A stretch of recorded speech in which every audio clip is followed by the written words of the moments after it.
Hey, what's up everyone? I'm Ryan, and today I just wanted to show you my new Xtool D1 Z-axis extension.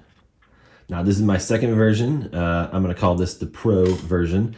You may have seen my other video where I go over my now what I call the light version. But yeah, I just wanted to make a video of the installation process. It's very easy, and let's get started.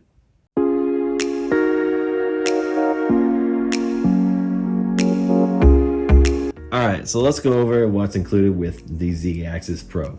Well, the Z-Axis Pro itself. Also included is a new fan guard. This fan guard, it is a older iteration that I just use for myself. But just keep in mind that I do offer 3 different hose guides. One without any air assist hose guide. So it's just a square, a fan guard with a air assist hose guide that's to the right, which would be for the Xtool air assist.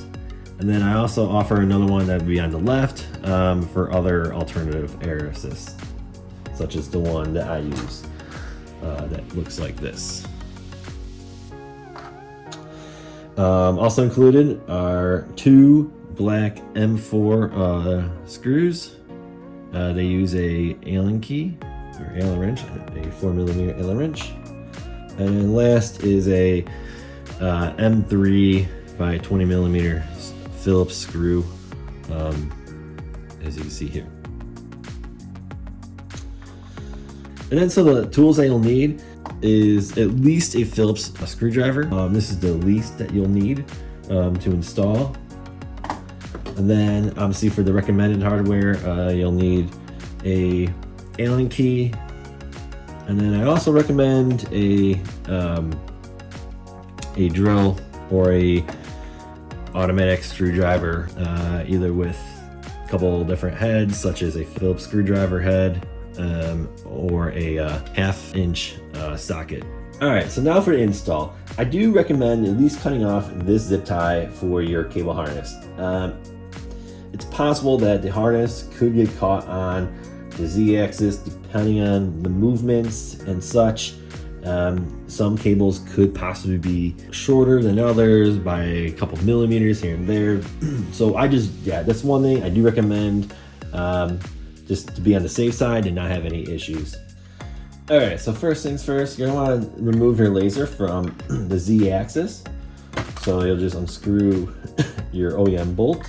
And I do actually recommend taking all the way out, and you'll see why next in a little bit.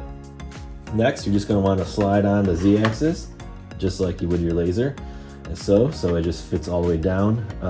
As you can see, this stopper here is level with your Z-axis, and then you're going to screw or move your Z-axis down. The adjuster down all the way, or not all the way, but at least down enough where you'll see these holes. And I do recommend in this time using a drill. It would be easier and faster. Just keep in mind and a note, if you're going to use a drill or a screwdriver or some sort of automatic device, you're going to want to have some type of torque setting. I would recommend going no more than like a 2 or 3, maybe 4, but I would go 2 or 3, just to be on the safe side. As you can see, with a little bit of pressure, it stops. That way, so it doesn't overextend or over retract, and it'll actually break your device. So, as I said, we'll just move the axis down.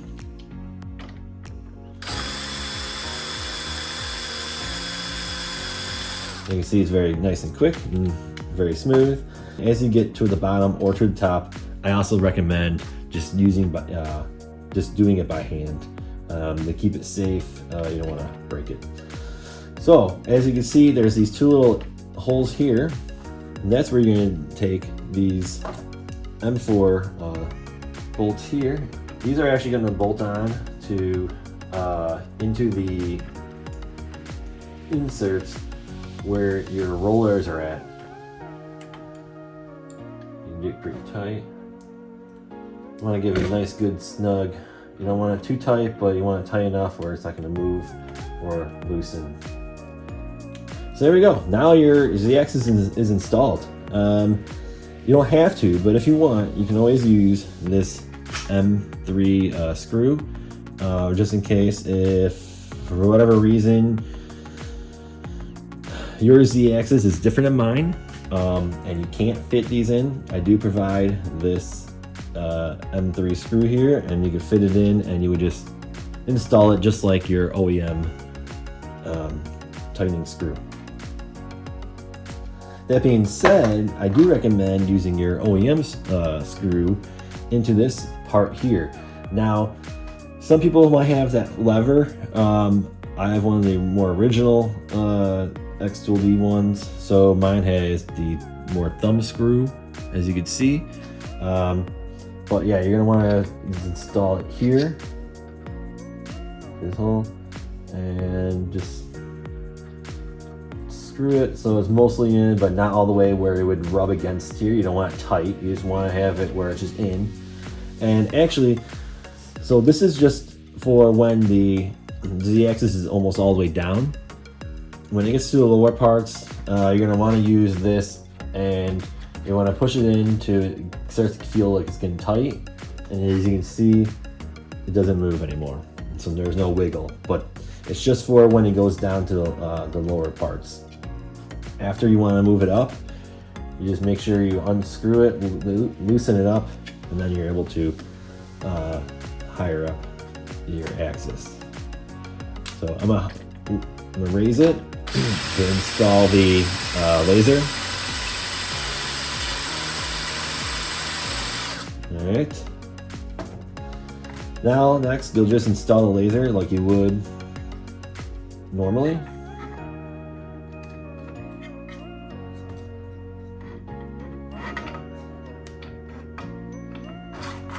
There you go. And I do recommend moving your harness to the right, as you can see here. This way, like I said, it'll make sure that it doesn't get caught as its movements go left or right and back and forth. This will ensure that your laser harness will not get caught anywhere around here. Next, you're just going to want to take your Phillips screwdriver, and you'll tighten each side bolt here, just like the OEM. You're just going to want to tighten it by like a nice hand tight, where you'll start feeling it getting tight. There's no more wiggle with your laser, and we have one on each side, so you tighten both of them. Don't do it too tight, but it's a pretty good snug hand tight fit. There you go. The Z-axis is installed. We'll just finish it up by putting the fan cover on. Like I said, the cable harness is out to the right. You can see that. Maybe we can push it over here, so you can see the cable harness is to the right, and the fan cover will keep it from popping up. Just install the screws.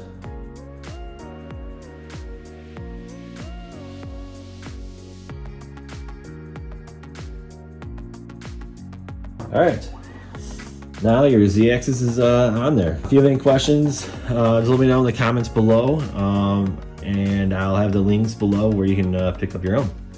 Thanks for watching, and happy lasering. Till next time.